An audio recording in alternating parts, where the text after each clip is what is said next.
नमस्कार दोस्तों, एक बार फिर से नई वीडियो में आप सभी का स्वागत है।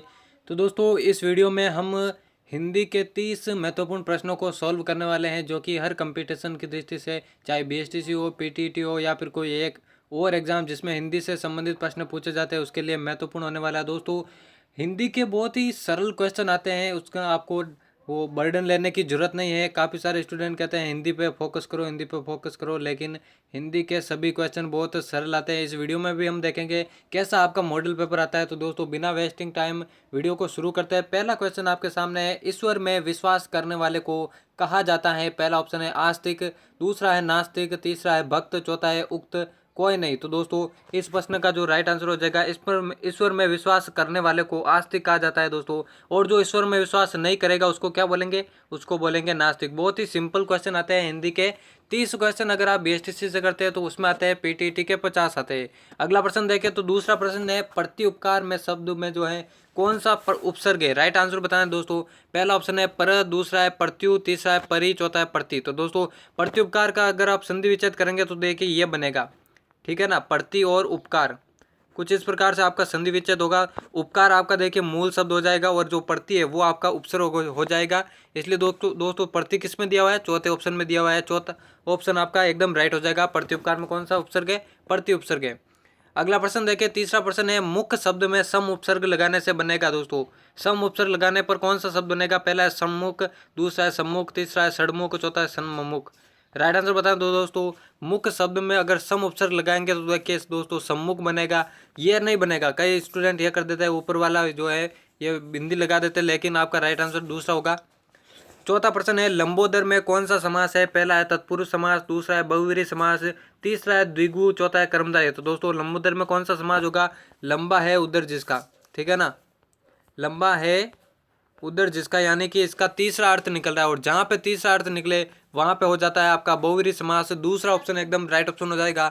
अगले प्रश्न की ओर बढ़े। पांचवा प्रश्न आपकी स्क्रीन के सामने है, देवालय में कौन सा समास है? ठीक है ना, देवालय में कौन सा समास है? पहला है तत्पुरुष, दूसरा है बहुव्रीहि, तीसरा है द्विगु, चौथा है इनमें से कोई नहीं। तो दोस्तों, देवालय का समास विग्रह करें तो होता है देव के लिए आलय, ठीक है ना, देव के लिए, देव के लिए आलय, यानी कि इसमें संप्रदान तत्पुरुष समास हो जाएगा। इसलिए पहला ऑप्शन एकदम राइट ऑप्शन हो जाएगा दोस्तों। बिल्कुल सिंपल क्वेश्चन आता है, पीटीटी हो या फिर बीएसटीसी, आप आसानी से मैक्सिमम स्कोर हिंदी में कर सकते हैं। अगला प्रश्न देखें तो छठा प्रश्न है, सूरज का पर्यायवाची है दोस्तों। राइट आंसर बताना है। पहला है अंशुमाली, दूसरा है आदित्य, तीसरा है भास्कर, चौथा है उक्त सभी। तो दोस्तों बताऊँ आपको, उक्त सभी, ये सभी जो है सूरज के पर्यायवाची है, इसलिए आपका चौथा ऑप्शन एकदम राइट ऑप्शन हो जाएगा। अगले प्रश्न की ओर बढ़े। सातवां प्रश्न आपकी स्क्रीन के सामने है, दास का समान अर्थी है, समान अर्थ वाला बताना है। पहला है किन्नर, दूसरा है सेवक, तीसरा है नायक, चौथा है इनमें से कोई नहीं। तो दोस्तों, दास का जो समानार्थी हो जाएगा वो हो जाएगा सेवक। दूसरा ऑप्शन एकदम राइट ऑप्शन है। अगला प्रश्न है आठवां, नैसर्गिक का विलोम शब्द है। राइट आंसर बताना है। पहला है सामयिक, दूसरा है कृत्रिम, तीसरा है चमत्कार, चौथा है उक्त कोई नहीं। तो देखिए दोस्तों, नैसर्गिक का अर्थ होता है प्राकृतिक, ठीक है ना, प्राकृतिक होता है। और प्राकृतिक का अगर विलोम शब्द देखें तो हो जाएगा आपका कृत्रिम। दूसरा ऑप्शन एकदम राइट ऑप्शन हो जाएगा। नवा प्रश्न है, ऊंची दुकान फीका पकवान मुहावरे का अर्थ है। पहला ऑप्शन है पकवान फीका होना, दूसरा है बिना लाभ के काम करना, तीसरा है आडंबर अधिक वास्तविकता कम, चौथा है उपरोक्त सभी। तो दोस्तों, ऊंचा दुकान फीका पकवान का राइट अर्थ है आडंबर, यानी कि दिखावा अधिक, और वास्तविकता कम। तीसरा ऑप्शन एकदम राइट हो जाएगा। अगले प्रश्न की ओर बढ़े। 10वां प्रश्न आपकी स्क्रीन के सामने है, बहती गंगा में हाथ धोना का सही अर्थ है, ठीक है ना। पहला है समय का लाभ उठाना, दूसरा है नहाना, तीसरा है समुद्र में तैरना, चौथा है पूजा करना। राइट आंसर की बात करें तो बहती गंगा में हाथ धोना का सही अर्थ है समय का लाभ उठाना। पहला ऑप्शन एकदम राइट हो जाएगा। अगले प्रश्न की ओर बढ़े। आधुनिक का विलोम शब्द है। पहला है प्राचीन, दूसरा है वर्तमान, तीसरा है समीचीन, चौथा है निर्वाचित। राइट आंसर की बात करें तो आधुनिक का बिल्कुल राइट जो आंसर हो जाएगा वो हो जाएगा प्राचीन। पहला ऑप्शन एकदम राइट ऑप्शन है। अगला देखें तो 12वां क्वेश्चन है, भोला का विलोम है। राइट आंसर बताना है। भोला का विलोम है। पहला है चालाक, दूसरा है तेजस्वी, तीसरा है बुद्धिमान, चौथा है चंचल। राइट आंसर की बात करें तो भोला का जो विलोम हो जाएगा वो हो जाएगा आपका चंचल। पहला ऑप्शन एकदम राइट हो जाएगा। 13वां प्रश्न है और महत्वपूर्ण प्रश्न है, गंगा का पर्यायवाची है। पहला है भैरवी, दूसरा है सुरसुरी, तीसरा है अंबिका, चौथा है कोई नहीं। तो दोस्तों, हिंदी में अगर आप थोड़ी बहुत भी पढ़ाई करेंगे तो काफ़ी इजी से आप जो है प्रश्नों को सॉल्व कर पाएंगे। 13वें प्रश्न की बात करें तो दोस्तों सुरसुरी एकदम राइट हो जाएगा। सुरसुरी जो है गंगा को बोला जाता है, इसका पर्यायवाची है। 14% देखिए यहाँ पे कौन सी कहावत जो है वो प्रचलित है।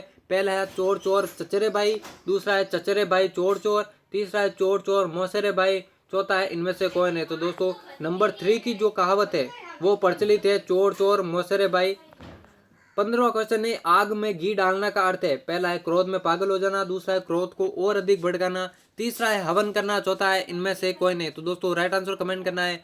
आग में घी डालना का अर्थ है क्रोध को और अधिक भड़काना, जो दूसरा ऑप्शन है वो एकदम राइट हो जाएगा। 16वां प्रश्न है पूर्ण विराम का चिन्ह है। पूर्ण विराम का चिन्ह कौन सा है। पहला है, दूसरा है, तीसरा है, चौथा है। राइट आंसर बताना है दोस्तों पूर्ण विराम का। देखिए दोस्तों दूसरा जो है ये विस्मय अधिबोधक का चिन्ह है, तीसरा जो है वो प्रश्नवाचक का है, चौथा जो है वो अर्ध विराम का है। पूर्ण विराम का आपका पहला ऑप्शन हो जाएगा जो कि एकदम राइट ऑप्शन है। 17वां प्रश्न है खरा खोटा शब्द में कौन सा समास है। पहला है द्वंद्व समास है, दूसरा है द्विगु समास है, तीसरा है कर्मधारय, चौथा है बहुव्रीहि। देखिए दोस्तों खरा खोटा में देखिए वैसे तो आपका कर्मधारय समास होना चाहिए, क्योंकि इसमें देखिए खरा भी विशेषण है और खोटा भी विशेषण। जहाँ पे दोनों शब्द विशेषण आ जाए वहाँ पे आपका कर्मधारय भी प्रयुक्त होता है। लेकिन जो आपकी परीक्षा के अंतर्गत जो है इसके खरा और खोटा में वो जो है द्वंद्व समास बता रखा है। आप बताइए कर्मधारय होगा या फिर द्वंद्व समास होगा, राइट कौन सा होना चाहिए आप कमेंट में जरूर बताएगा। 18वां प्रश्न है विराम चिन्ह लगाने से।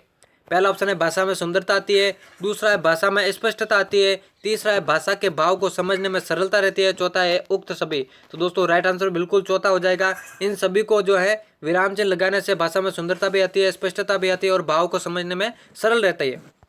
19वां प्रश्न है कीर्ति शब्द का सही अर्थ है। राइट आंसर कमेंट करना है कीर्ति शब्द का। पहला है यश, दूसरा है रचना, तीसरा है कीर्तन, चौथा है निपुण। राइट आंसर की बात करें तो दोस्तों यश आपका एकदम राइट हो जाएगा। कीर्ति शब्द का जो सही अर्थ है वो यश हो जाएगा। 20वां प्रश्न है मुंह में राम बगल में छुरी का प्रयोग होता है। पहला है कपटी के लिए, दूसरा है ठग के लिए, तीसरा है शैतान के लिए, चौथा है उक्त कोई नहीं। दोस्तों राइट आंसर देना है मुंह में राम बगल में छुरी, यानी कि कपटी के लिए यह मुहावरा जो है प्रयुक्त होता है, इसलिए पहला ऑप्शन आपका राइट हो जाएगा।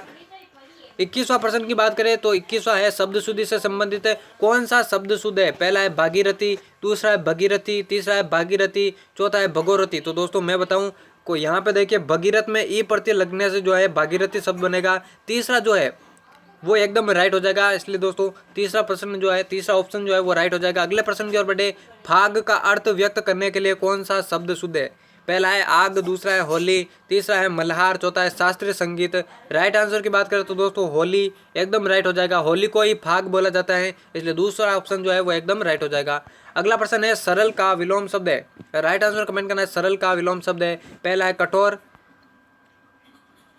दूसरा है सीधा, तीसरा है कठिन, चौथा है उक्त में से कोई नहीं। राइट आंसर की बात करें सरल का बिल्कुल कठिन हो जाएगा, बिल्कुल सिंपल सा क्वेश्चन है और हिंदी में ऐसे ही प्रश्न पूछे जाते हैं, आप इनको हल्के में मत ले। 24वां प्रश्न है अवयवभाव समास का सही उदाहरण है। राइट आंसर कमेंट करना है। पहला है धीरे धीरे, दूसरा है नीलकमल, तीसरा है चौराहा, चौथा है माता पिता। राइट आंसर की बात करें तो दोस्तों जहां भी एक शब्द की बार बार आवृत्ति होती है वहां पे आपका अव्ययभाव समास ही होता है, इसलिए पहला ऑप्शन राइट हो जाएगा। नीलकमल में देखिए आपके जो है कर्मधारय समास हो जाएगा, चौराहा में आपके द्विगु समास हो जाएगा, माता पिता में हो जाएगा आपका द्वंद्व समास। फिलहाल इस क्वेश्चन का राइट आंसर बात करें पहला ऑप्शन राइट हो जाएगा।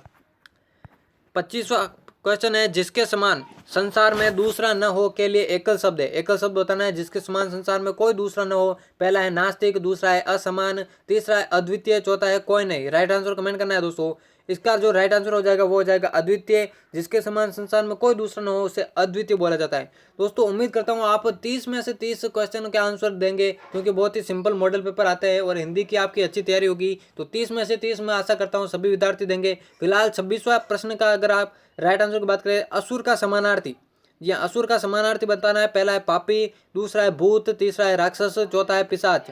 राइट आंसर कमेंट करना। तो दोस्तों राइट आंसर की बात करें नंबर 3 वाला ऑप्शन राइट हो जाएगा। असुर का समानार्थी जो है वो राक्षस हो जाएगा। 27वां प्रश्न है महेंद्र का संधि विच्छेद है। दोस्तों राइट आंसर कमेंट करना है। पहला है मही प्लस इंदर, दूसरा है महो और इंदर, तीसरा है महा और इंदर, चौथा है उक्त कोई नहीं। राइट आंसर की बात करें तो दोस्तों महा और इंदर आपका राइट हो जाएगा। यहाँ पे देखिए आ और ई मिलने से ए बनता है, इसमें हो जाएगी आपकी गुण संधि, ठीक है ना, गुण संधि हो जाएगी। अगला प्रश्न देखिए 28वां प्रश्न है यद्यपि का संधि विच्छेद है। पहला है यदि और अपि, तीसरा है यद और दपि, तीसरा है यद्य और अपि, चौथा है यद और अपि। दोस्तों राइट आंसर कमेंट करना है। इसका जो राइट आंसर हो जाएगा वो हो जाएगा आपका पहला यदि और अपि। और यदि और अपि में संधि की बात करें तो देखिए यण संधि हो जाएगी, ठीक है ना। ई और अ मिलकर आपके जो है य का निर्माण करते हैं, इसलिए यण संधि हो जाएगी। 29वां प्रश्न है वैज्ञानिक शब्द किस प्रत्यय से बना है? राइट आंसर कमेंट करना है। पहला है निक प्रत्यय, दूसरा है अक प्रत्यय, तीसरा है इक प्रत्यय, चौथा है क।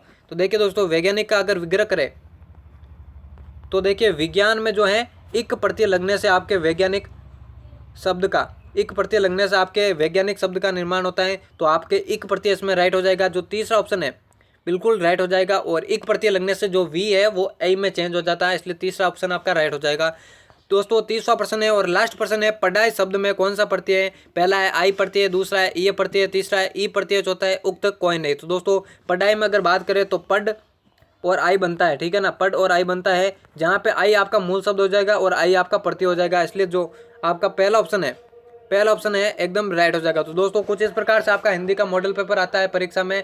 30 प्रश्न है और 30 के 30 बहुत सिंपल प्रश्न आते हैं, ज़्यादा आपके हार्ड आते नहीं। उम्मीद करता हूँ आपके 30 के 30 प्रश्न आपने राइट किए होंगे और 30 में से 30 आपके आए होंगे। जिन विद्यार्थियों के 30 में से 30 आए वो कमेंट कीजिए, मैं उनको रिप्लाई दूंगा पर्सनल और बताऊंगा कि आपकी तैयारी कैसी हो। दोस्तों इसकी PDF प्राप्त करनी है तो आप टेलीग्राम से ज्वाइन हो सकते हैं, टेलीग्राम का लिंक दे रखा है। और अभी तक चैनल को सब्सक्राइब नहीं किया तो जल्दी से सब्सक्राइब करके बेल आइकन को प्रेस कर देना, क्योंकि इसी तरह की बेहतरीन वीडियोस आपको चैनल पे मिलेगी। तो दोस्तों अलविदा लेते हैं अभी।